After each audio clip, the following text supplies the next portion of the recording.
Hello, Hariom. किरण family में आपका स्वागत है। श्रीमद् भागवत महापुराण पढ़ने जा रहे हैं।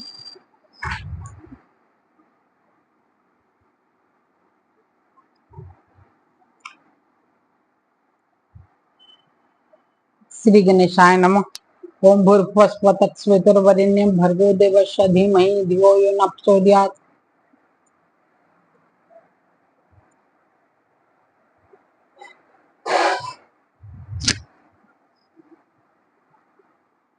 श्री राधा कृष्णाभ्याम नमः। श्रीमद् भागवत महापुराण द्वितीय खंड।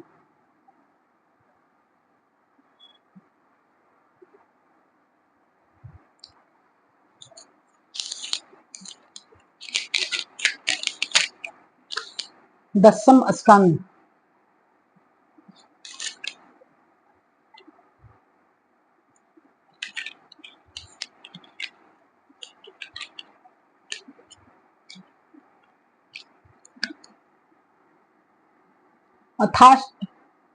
चत्वारिंशो अध्याय। 48वां अध्याय। दसम स्कंद। भगवान का कुब्जा और अक्रूर जी के घर जाना। श्री सुखदेव जी कहते हैं, परीक्षित, तदनंतर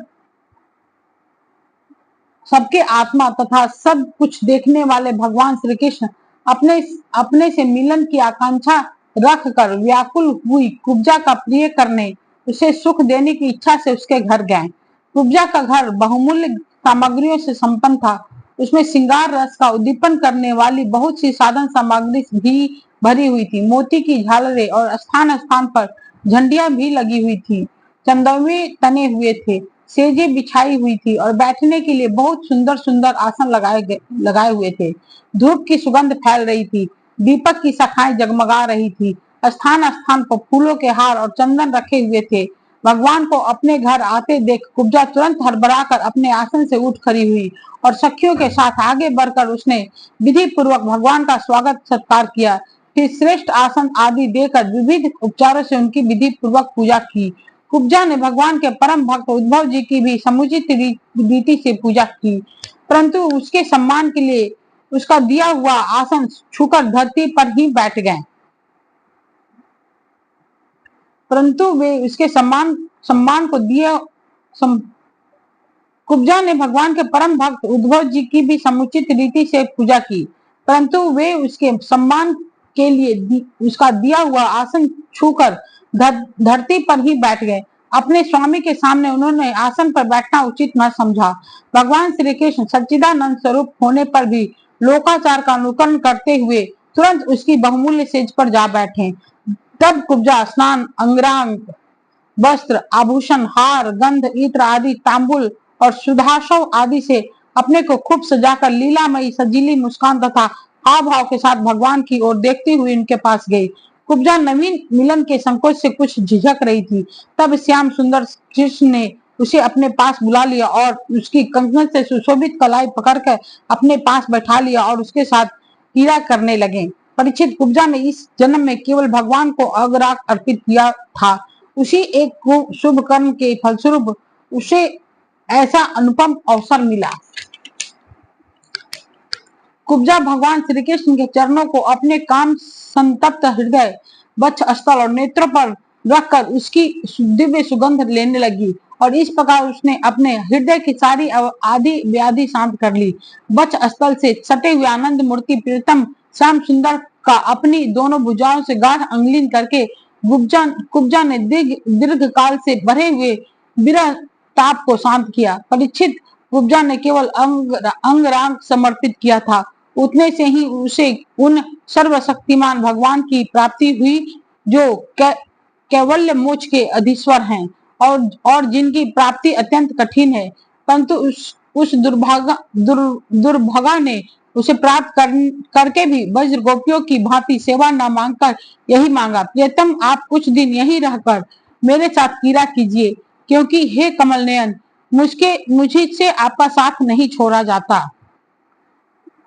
परीक्षित, भगवान श्री कृष्ण सबका मान रखने वाले और सर्वेश्वर हैं उन्होंने अभीष्ट वर देकर उसकी पूजा स्वीकार की और फिर अपने प्यारे भक्त उद्धव जी के साथ अपने सर्व सम्मानित घर पर लौट आए। परीक्षित, भगवान ब्रह्मा आदि समस्त ईश्वर के भी ईश्वर हैं। उनको प्रसन्न कर लेना भी जीव के लिए बहुत ही कठिन है। जो कोई उन्हें प्रसन्न करके उसे विषय सुख मांगता है वह निश्चय ही दुर्बुद्धि है, क्योंकि वास्तव में विषय सुख अत्यंत तुच्छ नहीं के बराबर है। तदनंतर एक दिन सर्वशक्तिमान भगवान श्री कृष्ण बलराम जी और उद्धव जी के साथ अक्रूर जी की अभिलाषा पूर्ण करने और उनसे कुछ काम लेने के लिए उनके घर गए।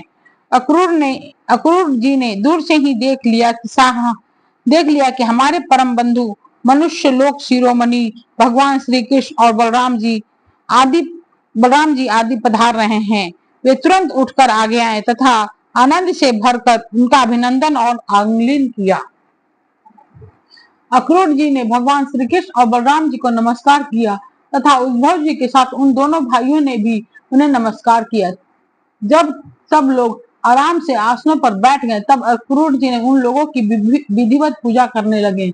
परीक्षित, उन्होंने पहले भगवान के चरण धोकर चरणोदक सिर पर धारण किया और फिर अनेकों प्रकार की पूजा सामग्री, दिव्य वस्त्र, गंध, माला और श्रेष्ठ आभूषणों से उनका पूजन किया। सिर झुकाकर उन्हें प्रणाम किया और उनके चरणों को अपने गोद में लेकर दबाने लगे। उसी समय उन्होंने विनयावनत होकर भगवान श्री कृष्ण और बलराम जी से कहा, भगवान, यह बड़े ही आनंद और सौभाग्य की बात है कि पापी कंस अपने अनुयायियों के साथ मारा गया। उसे मारकर आप दोनों ने यदुवंश को बहुत बड़े संकट से बचा लिया तथा उन्नत और समृद्ध किया है। आप दोनों जगत के कारण और जगत रूप आदि पुरुष हैं। आपके अतिरिक्त और कोई वस्तु नहीं है, न कारण न तो कार्य। परमात्मन, आपने ही अपनी शक्ति से इसकी रचना की है और आप ही अपनी काल, माया आदि शक्तियों से इनमें प्रविष्ट होकर जितनी भी वस्तुएं देखी और सुनी जाती है उनके रूप में प्रतीत हो रहे हैं। जैसे पृथ्वी आदि कारण तत्वों से ही उनके कार्य स्थावर जंगम शरीर बनते हैं, वे उनमें अनुप्रविष्ट से होकर अनेक रूपों में प्रतीत होते हैं, परंतु वास्तव में वे कारण रूप ही हैं। इसी प्रकार है तो केवल आप ही, परंतु अपने कार्य रूप जगत में स्वेच्छा से अनेक रूपों में प्रतीत होते हैं। यह भी आपकी एक लीला ही है। पर वो आप रजोगुण, सत्वगुण और तमोगुण अपनी शक्तियों से क्रमशः जगत की रचना, पालन और संहार करते हैं, किंतु आप उन गुणों से अथवा उनके द्वारा होने वाले कर्मों से बंधन में नहीं पड़ते, क्योंकि आप शुद्ध ज्ञान स्वरूप हैं। ऐसी स्थिति में आपके लिए बंधन का कारण ही क्या हो सकता है।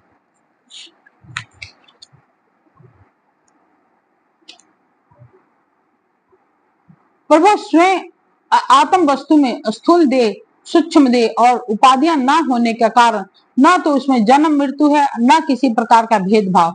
यही कारण है कि आप न आप बंधन में हैं, न आप में बंधन है और न मोक्ष। आप में अपने आप अभिप्राय के अनुसार बंधन या मोक्ष की जो कुछ कल्पना होती है उसका कारण केवल हमारा अविवेक ही है। आपने जगत के कल्याण के लिए यह सनातन वेद मार्ग प्रकट किया है।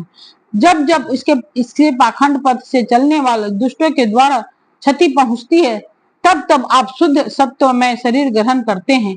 पर वो वही आप इस समय अपने अंश श्री बलराम जी के साथ पृथ्वी का भार दूर करने के लिए यहाँ वसुदेव जी के घर अवतीर्ण हुए हैं। आप असुरों के अंश से उत्पन्न नाम मात्र के शासकों की 100 अक्षौहिणी सेना का संहार करेंगे और यदु वंश के यश का विस्तार करेंगे। इंद्रियातीत परमात्मन, सारे देवता, पितर, भूतगण और राजा आपकी मूर्ति हैं। आपके चरणों की धोवन गंगा जी तीनों लोकों को पवित्र करती हैं। आप सारे जगत के एकमात्र पिता और शिक्षक हैं। आप हमारे घर पधारे। इसमें संदेह नहीं कि आज हमारे घर धन्य धन्य हो गए, उनके सौभाग्य की सीमा न रही।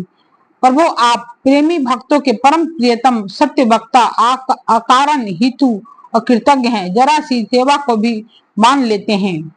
भला ऐसा कौन बुद्धिमान पुरुष है जो आपको छोड़कर किसी दूसरों की शरण में जाएगा। आप अपना भजन करने वाले प्रेमी भक्त की समस्त अभिलाषाएं पूर्ण कर देते हैं, यहाँ तक कि जिसकी कभी क्षति और वृद्धि नहीं होती, जो एक रस है, अपने उस आत्मा का भी आप दान कर देते हैं। भक्तों के कष्ट मिटाने वाले और जन्म मृत्यु के बंधन से छुड़ाने वाले प्रभु, बड़े बड़े योगीराज और देवराज भी आपके स्वरूप को नहीं जान सकते, परंतु हमें आपका साक्षात दर्शन हो गया।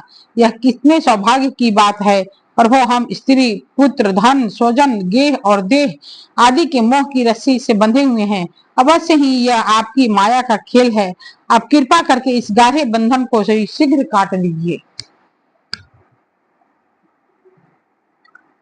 श्री सुखदेव जी कहते हैं, परीक्षित, इस प्रकार भक्त अक्रूर जी ने भगवान श्री कृष्ण की पूजा और स्तुति की। इसके बाद भगवान श्री कृष्ण ने मुस्कुराकर अपनी मधुर वाणी से उन्हें मानो मोहित करते हुए कहा। भगवान श्री कृष्ण ने कहा, तात, आप हमारे गुरु हितोपदेशक और चाचा हैं। हमारे वंश में अत्यंत प्रशंसनीय तथा हमारे सदा के हितैषी हैं। हम तो आपके बालक हैं और सदा ही आपकी रक्षा पालन और कृपा के पात्र हैं। अपना परम कल्याण चाहने वाले मनुष्य को आप जैसे परम पूजनीय और महाभाग्यवान संतों की सर्वदा सेवा करनी चाहिए। आप जैसे संत देवताओं से भी बढ़कर हैं, क्योंकि देवताओं में तो स्वार्थ रहता है, परंतु संतों में नहीं।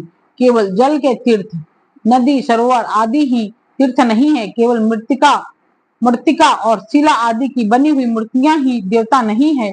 चाचा जी, उनकी तो बहुत दिनों तक श्रद्धा से सेवा की जाए तब वे पवित्र करते हैं, परंतु संत पुरुष तो आपने दर्शन मात्र से पवित्र कर देते हैं। चाचा जी, आप हमारे हितैषी सुहृदों में सर्वश्रेष्ठ हैं, इसलिए आप पांडवों का हित करने के लिए तथा उनका कुशल मंगल जानने के लिए हस्तिनापुर जाइए। हमने ऐसा सुना है कि राजा पांडु के मर जाने पर उनकी माता कुंती के साथ युधिष्ठिर आदि पांडव बड़े दुख में पड़ गए थे। अब राजा धृतराष्ट्र उन्हें अपनी राजधानी हस्तिनापुर में ले आए हैं और वे वहीं रहते हैं। आप जानते ही हैं कि राजा धृतराष्ट्र एक तो अंधे हैं, दूसरे उनमें मनोबल की भी कमी है। उनका पुत्र दुर्योधन बहुत दुष्ट है और उसके अधीन होने के कारण वे पांडवों के साथ अपने पुत्रों जैसा समान व्यवहार नहीं कर पाते।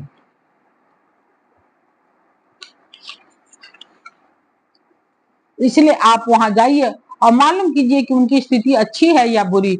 आपके द्वारा उनका समाचार जानकर मैं ऐसा उपाय करूंगा जिससे उन सुहृदों को सुख मिले।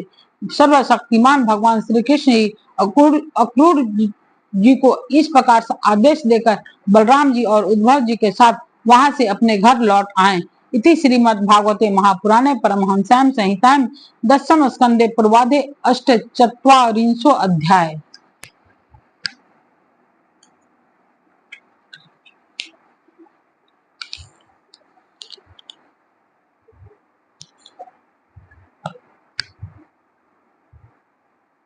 ओम भूर्भुवः स्वः तत्सवितुर्वरेण्यं भर्गो देवस्य धीमहि धियो यो न प्रचोदयात्। ठीक है दोस्त, हरिओम।